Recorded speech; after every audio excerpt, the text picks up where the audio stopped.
મહેસાણામાં ધોધમાર વરસાદ બાદ ઠેર ઠેર જળબંબાકારની સ્થિતિ જોવા મળી છે। નાગલપુર વિસ્તારમાં પાણી ભરાયા છે।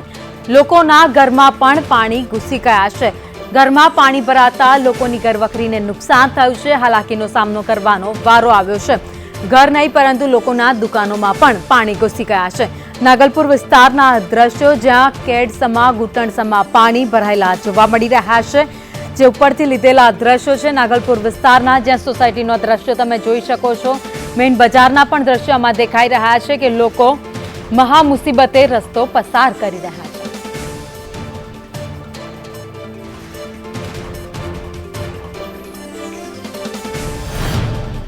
મહેસાણામાં વહેલી સવારથી વરસાદે ધમાકેદાર એન્ટ્રી કરી છે અને અત્યારે નીચાણવાળા વિસ્તારો આપણે જોઈ રહ્યા છે પાણીમાં ગરકાવ થઈ ગયા છે।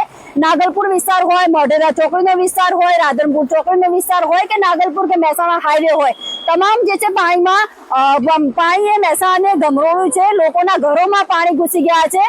ખાસ વાત છે કે નગરપાલિકા જે છે તેની ડ્રેનેજ સિસ્ટમનો પાણીમાં ગઈ હોય તેવું જોવા મળી રહ્યું છે। નગરપાલિકાની ડ્રેનેજ સિસ્ટમ પાણીમાં ગરકાવ થઈ ગઈ છે।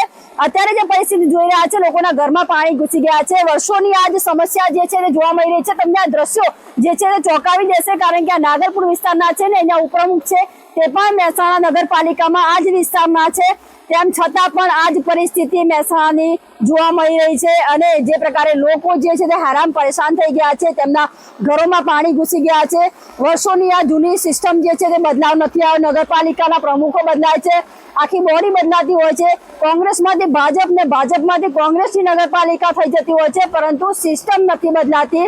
તેમની કામ કરવાની જે નીતિ છે તે નથી બદલાતી અને તેના કારણે લોકોને હાલાકીનો સામનો કરવો પડી રહ્યો છે। મહેસાણામાં સામાન્ય વરસાદમાં જો આ પરિસ્થિતિ હોય તો મહેસાણામાં જ્યારે વધુ વરસાદ થાય, આખો દિવસ જ્યારે વરસાદ પડે ત્યારે કેવી પરિસ્થિતિ હોય તે આપણે જોઈ શકીએ છીએ। પાયલ, સંદેશ ન્યૂઝ, મહેસાણા।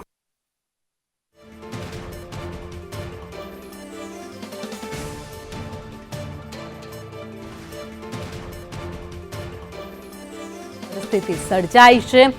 વર્ષ બદલાતું જાય છે, પરંતુ ચોમાસાના સિઝનમાં આ જ સ્થિતિ દર વર્ષે મહેસાણામાં જોવા મળે છે।